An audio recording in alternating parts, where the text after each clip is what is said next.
Welcome to waves media Telugu. Guntur జిల్లా పెదనందిపాడు మండలంలోని జిల్లా పరిషత్ హైస్కూల్లో ఐసీడీఎస్ ఆధ్వర్యంలో నిర్వహించిన జ్ఞానజ్యోతి శిక్షణ కార్యక్రమం 6వ రోజు ముగిసింది. ఈ సందర్భంగా లింగ సమానత్వం, పిల్లల అభ్యసన స్థాయి ప్రగతిపై తల్లిదండ్రులకు అవగాహన కల్పించారు. పిల్లల 5 రకాల అభివృద్ధిపై గ్రామ స్థాయిలో తల్లిదండ్రులకు గృహ సందర్శనల ద్వారా అంగన్వాడీ కార్యకర్తలు అవగాహన కల్పించాలని సూచించారు. డిఆర్పీలు ఎండి జరీనా, డి ప్రేమ్ కుమార్, ఆర్ సునీత, గోపిరాజు అంగన్వాడీ కార్యకర్తలు పాల్గొన్నారు. టీచర్స్ అందరికీ నా నమస్కారాలు. ఈ 6 రోజుల ట్రైనింగ్లో చాలా విషయాలు మనం నేర్చుకున్నాం. పిల్లల్ని ఎలా మనం విద్య యాక్టివిటీస్లో కానీ చదువులో కానీ మరి అంటే తారతమ్యం లేకుండా అందరినీ సమానంగా ప్రత్యేక అవసరాలు కలిగిన పిల్లలను కూడా కలుపుకుని ఎలా మనం స్కూల్ పిల్లల్ని చేసుకోవాలి చక్కగా నేర్పారు. తర్వాత తల్లిదండ్రులతో మనం ఎలా మాట్లాడాలో, వాళ్ళకి ఏమేమి చెప్పాలో చాలా నేర్చుకున్నాం. ఈ వారం రోజుల్లో చక్కగా చెప్పారు. మాకు తెలియని విషయాలు ఎన్ని నేర్పారు. అందుకు మా అందరి తరపున మీకు ధన్యవాదాలు చేస్తున్నానండి.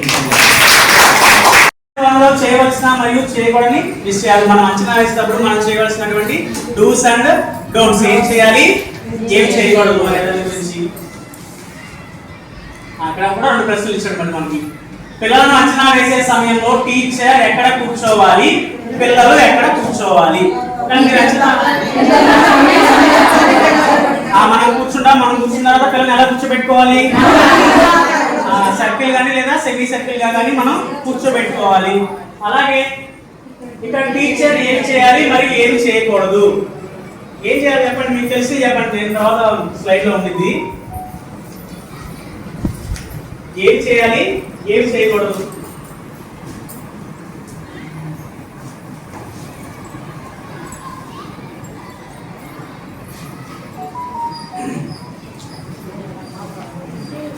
అంచనా వేసేటప్పుడు కూర్చున్నారు కదా, అప్పుడు ఏం చేయాలి ఏం చేయకూడదు అనేది మామూలుగా అయితే మనం వీటి మీద కూడా డెమో చేయాలి.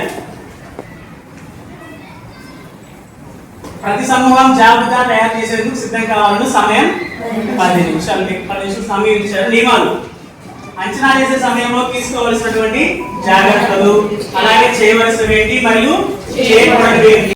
ఈ కార్యక్రమాన్ని చేసి అలాగే 6 రోజుల కార్యక్రమం జరిగింది. మనకి జ్ఞానజ్యోతి ట్రైనింగ్ 6 రోజుల కార్యక్రమంలో భాగంగా మన ప్రేమ్ కుమార్ సార్ గారికి, స్మిత మేడం గారికి, అలాగే గోపిరాజ్ సార్ గారికి, మన సూపర్వైజర్ అయిన జరీనా మేడం గారికి ముందుగా నా అభినందనలు తెలియజేస్తున్నాను. మా అందరి తరఫున అంగన్వాడీ టీచర్లందరి తరఫున. ఎందుకంటే ఈ 6 రోజుల కార్యక్రమం కూడా చాలా సంతోషంగా, ఆనందంగా, ఉత్సాహంగా, ఉల్లాసంగా చెప్పారు. ఎక్కడ కూడా బోర్ కొట్టకుండా మాకు ఏ విషయం అయితే కావాలో ఆ విషయాలన్నీ కూడా మాకు చెప్పారని మేము అనుకుంటున్నాం అందరూ కూడా. అలాగే 6 రోజుల కార్యక్రమంలో కూడా మాకు పిల్లలతో ఎలా రియాక్ట్ అవ్వాలి, మేము వాళ్ళతో ఎలా ఉండాలి, సమాజంలో ఎలా ఉండాలి, వాళ్ళతో మనం ఎలా రియాక్ట్ అవ్వాలి, పేరెంట్స్తో ఎలా ఉండాలి, వాళ్ళకి చెప్పాల్సిన విషయాలు ఏంటి. అలాగే జ్ఞానజ్యోతిలో ఏంటంటే కొన్ని నవచేతన, ఆధారశీల మెయిన్ పాయింట్గా మనకు చెప్పడం జరిగింది. అందులో భాగంగా మనం రోసన్న స్కేల్స్లో వెళ్ళినప్పుడు మనం చెప్పాల్సిన విషయాలు మనకు కొంచెం చెప్పారు. 4 కార్నర్స్ పెట్టారు మనం. అవి కొన్ని మనం మోడిఫై చేసుకోవాల్సిన విషయం మనకు తెలుసు.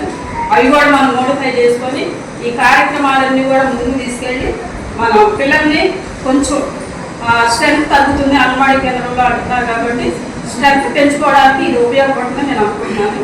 అలాగే మనకి ఉన్న ప్రతి విషయంలో కూడా తల్లిదండ్రులు అదే సమాజంలో వాళ్ళని ఎలా మన దగ్గరకు రావాలి, పిల్లలతో ఎలా ఉండాలి, ఎలా మోటివేట్ చేసుకోవాలి, ప్రత్యేక అవసరాలు కానీ పిల్లలకి మనం చేయాల్సింది ఏంటి, పిల్లలు 3 అవుట్లో ఉన్నప్పుడు వాళ్ళు మన దగ్గరికి ఎలా తీసుకోవాలి, ఇలాంటి చాలా చాలా మంచి విషయాలు ఈ ప్రోగ్రామ్స్ ద్వారా మేము తెలుసుకున్నామని, ఈ మీకు చెప్పిన ప్రతి విషయం కూడా మేము రేపటి నుంచి వెళ్ళి మా సెంటర్లో అనుకరిస్తామని, మనం మంచిగా చేసి మంచి పేరు తెచ్చుకుంటామని మీ అందరికి కూడా ధన్యవాదాలు.